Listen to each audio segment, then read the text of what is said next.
Chapter 9. The party in the water eventually died down. By the time she emerged from her tent, Rafi could see only a few people still in the ocean, stragglers who would rather go pruny and pink before letting the festivities end. But someone darkened her doorstep, blocking her sea view. "You took a picture on my phone?" Jack said. Was he upset she'd used his phone without his permission? "Just thought you'd want to have a memory of something nice." Jack made a snorty, spitty sound, as if anyone remembers memories. Though he didn't sound too pleased, she definitely detected a smile in his voice. He held out his phone for Rafi to see. On the screen was the picture she'd taken of him and River in the surf. She had to admit it was a beautiful shot. The two of them were waist deep in the water. River was frozen in the middle of a splashing Jack, the water a perfect crystal arch sprouting from his fingers, and Jack stood with his back toward the camera but still glancing over his shoulder, eyes closed but mouth open in the biggest expression of glee. It was as though the two were old friends who'd known each other all their lives and just happened to be caught in a candid moment on one of the most beautiful places on earth. But there was something a little too beautiful about the photo that made it look almost unnatural. The edges were too sharp while the faces were too soft, the colors too bright, the composition too square. Rafi's spine cracked. She straightened so quickly she saw the geotag, Jack's handle, the caption, little emojis, sandy beach, star, eggplant. Rafi gasped out loud, a jolt as fierce as an electrical shock running through her. "This is Instagram!" Jack grinned. So many of his teeth on display, it was like he was smuggling a blister pack of gum in his mouth. He nodded. "You got on the internet?" Panic rose in Rafi like bile. "Did you call for help?" "I only had a connection for a few minutes," Jack said. "I had to use my time wisely." Rafi stared at him, not entirely sure Jack answered her question. "So you didn't—" "No, duh, I only had time to post this pic," Jack explained. "Do you see how many likes it got? Worth it."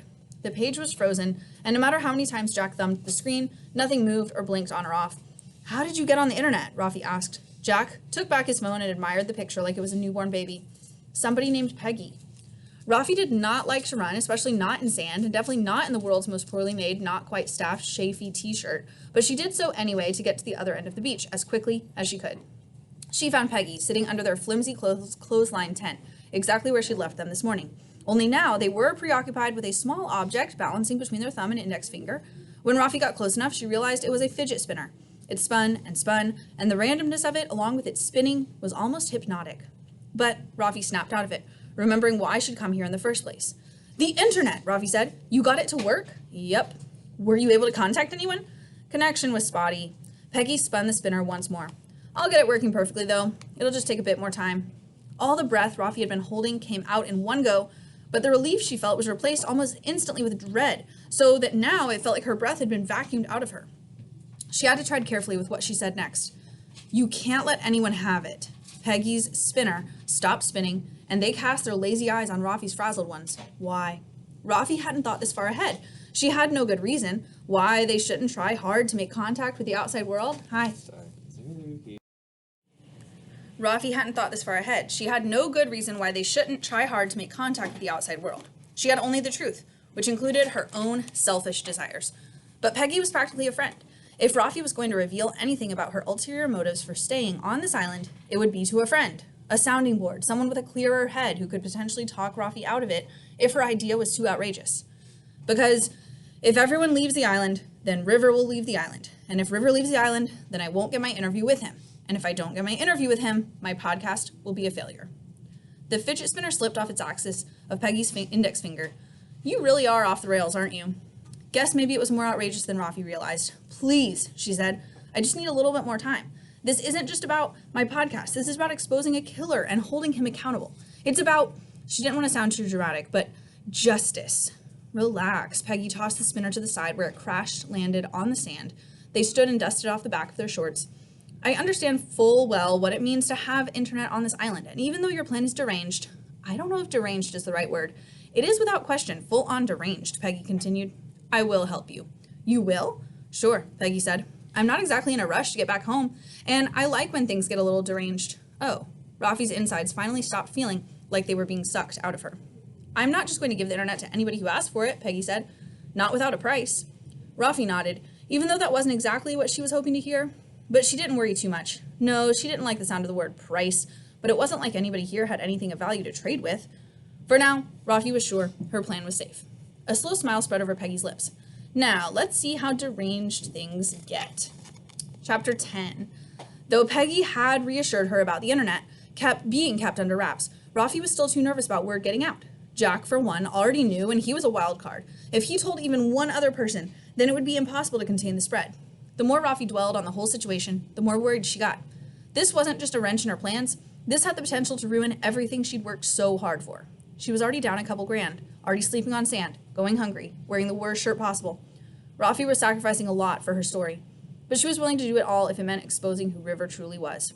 No, Rafi couldn't just stand idly by while her entire world unraveled around her. She needed to get ahead of this. She needed to make a speech. Rafi had borne witness to the seaport torn asunder by panic, and she'd tiptoed through it in the sleepy morning hours, but she'd never seen it quite like this. There were still plenty of people filling all the chairs, but for some reason there was no shouting or frenzy. Actually, there was a semblance of organization. The chairs had been moved so that they all faced the check-in desk, behind which Paul and Ryan sat like co-heads of a fraternity going over the rules of the Greek system. Piled on the desk in front of them were stacks of untouched styrofoam sandwich containers. Rafi had come here on a mission, but the mood in the seaport demanded attention and quiet, so she found an empty seat in the back and sat. "Let's focus," Paul O'Ryan said, tapping something on the desk that was meant to be a gavel, but was actually a conch shell. "If we eat the quote-unquote cheese sandwiches, we will in effect be setting a precedent for the type of food we are willing to accept from catering." His voice came out strong and clear, filled every corner of the room. "If we abstain from eating the sandwiches, we send a clear message that we expect better, we paid for better, and we will not be denied." A boy in the crowd stood to speak. "I vote to request Monte Cristo sandwiches. They're part French toast, part grilled cheese, and meaty. They'd appeal to a wide range of people, plus they're my favorite." Another person stood with a counterpoint. "Lobster rolls, though?" A boy with Jesus hair stood next. "I would settle for a Wagyu ribeye with foie gras cheesesteak." A girl shot up from her seat. Wait. If we're going to get Wagyu, it should be breaded." "It already comes in bread," Jesus hair said. "It's not the same thing," the girl said. "We are in a desperate situation," Jesus hair said, his voice rising. "We are in no position to be picky." Things were getting heated, and a chorus of murmurs and groans broke out over the crowd. Ryan, or Paul, picked up the conch and slammed it down on the desk to get everyone to quiet down. "The dude with the long hair is right," he said. "When I was 9 years old and my sailing instructor fell through our dumbwaiter, I begged my parents for the world's next best sailing instructor, but they told me I couldn't be picky." Ryan, definitely Ryan, Rafi knew, said, "So too, we cannot be picky now. I say we stick to cheeses." "In that case, I vote for Gruyere," Paul said. "Did he say Gruyere?" the girl next to Rafi whispered. It was the girl who cried hard and often, though she wasn't crying right now. "My name is Gruyere." "Swiss cheese," Jesus hair demanded. "Plebeian," Ryan spat. Paul banged the conch on the desk once more, and it was a wonder it hadn't shattered by now. "Screw it, no cheeses. I say we gather up all the sandwiches into a pile and light them on fire. That'll show the organizers how serious we are about our demands. All in favor?" Hands shot into the air. The synapses of Rafi's brain were refusing to spark and connect. It was like she'd taken a megadose of some strong drug because she was totally dazed by the goings-on of this very strange sandwich meeting. It wasn't what she expected the festival goers to be discussing, but it was still an opportunity for Rafi to insert herself. This was her shot to have her voice heard. This was her chance to possibly influence the influencers. Excuse me." She stood so abruptly that she must have accidentally swiped Gruyere on the side because now the girl was crying, and Rafi felt bad about that, but she'd have to apologize later. "No one is going to make us Gruyere or Swiss or Wagyu sandwiches." It was probably the wrong way to try to convince them to stay, judging by the crowd's reaction. They regarded Rafi, as they so often did with wary confusion, as though she were an alien or a DVD player. And then Paul spoke. "What the ever-loving hell are you talking about?" Rafi gingerly stepped over the knees of the people in her row until she was at the check-in desk. She fixed Paul and Ryan with an incredulous glare. "When I said you guys should do something useful with your time here, this was not at all what I meant." "Well, you should have been more clear," Paul said. "We're just trying to keep the people fed," Ryan said. "You want to focus on food? Great, but this is not the way to do it," Rafi said. Frustrated, she climbed on top of the desk, despite the sandwiches and Paul and Ryan's monosyllabic protestations. A couple of styrofoam boxes crumpled under her sneakers, while a few others sputtered to the floor, but no one seemed too heartbroken about that. Rafi took her speaker out of her bag, set it gingerly atop a stack of boxes, hooked her mic up to it, and positioned it in front of her lips. "We cannot burn the sandwiches." Her amplified voice gave her words their desired gravitas. Gruyere stood from her chair, vibrating with fresh tears. "I am not eating those sandwiches." Jesus hair raised his hand, but did not wait to be called on to speak. "I heard that if you get the sandwiches wet after midnight, they multiply." There was a scream stuck deep inside of Rafi's body that detonated suddenly. but she kept her jaw clenched tight, and so no sound came out. After a moment to compose herself, Rafi spoke again. "They're just sandwiches, people. They're sandwich people?" someone said, and new murmurs began to froth in the crowd. "They're regular sandwiches," Rafi said. "They can't possibly be regular sandwiches," Paul said behind her. "I assure you, they are," Rafi said. "Eat one then," Ryan said. Rafi looked at Ryan, and their mutual stare became a confrontation. He did not back down, his chin jutting toward the few remaining sandwiches left on the desk. "If you're so sure the sandwiches are food, eat one of them." Rafi looked down at the styrofoam boxes at her feet. Sure, she would eat one, just not right now. "Look," Rafi said into her mic, "we need to preserve the sandwiches because we might be here for a while." The sounds of grumbling spread out from the crowd, and Rafi could feel that it was just the start of a rising angry tide. "I know there are a lot of things we were promised that aren't here," she said. "A gourmet chef," someone in the crowd said. "The villas, the models, O-Town," said an ornery Ryan or Paul. "Yes, all of those things," Rafi said. "But those are just tiny, tiny details. The important thing is the place itself. Look around. We're on a beautiful island." "It's kind of an ugly island," someone muttered. "A beautiful island," Rafi repeated louder this time, trying to drown out the dissenter. "You were all at the beach party earlier. Wasn't that fun and beautiful? River Stone was there. You got to party with a rock star." Though the beach party had occurred only a few hours earlier, it was as though the coming of the night had erased the concertgoers' memories, because a fog of confusion settled over all of them, a fog so thick Rafi was beginning to doubt she could cut through it. It was just at that moment that Jack Dewey appeared beside Rafi.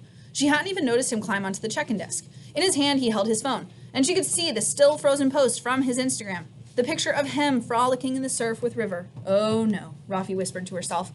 "She may have no sense of style, but what this girl says is true," Jack said. "Despite every odd being against us, we did actually party with a rock star this afternoon. I have the proof." "Oh no," Rafi said again.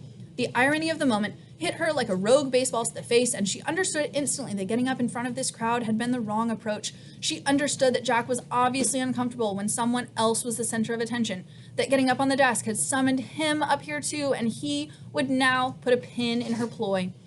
She could see Jack start to hold up his phone, but short of slapping it out of his hand, there was nothing Rafi could do.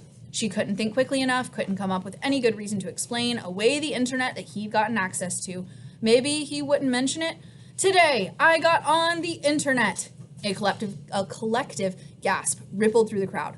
All eyes that had been on Rafi and then on Jack now swung to his phone, which to them loomed as large as an IMAX screen.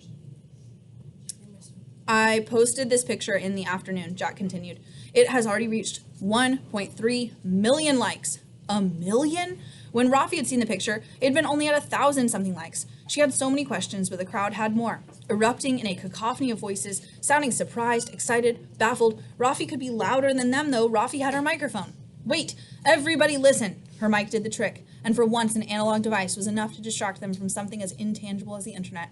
"Okay, so there might be Wi-Fi. Fine. But what happens if you get on the internet and show the world what a failure Fly Fest is? The world will see a bunch of privileged morons who got scammed out of a lot of money. They'll laugh at you. They'll think you're all losers." More murmurs from the crowd. But this time Paul or Ryan banged their conch gavel on the desk. "Let her speak. She obviously knows about this topic." But the conch didn't get anyone to stop and listen, and Rafi could feel herself losing them like sand sifting through her fingers, and she couldn't lose them. She needed her plan to work. She needed to stay on the island, to get her River bombshell, to get her podcast on Steercat Media, and to get justice for Tracy, of course.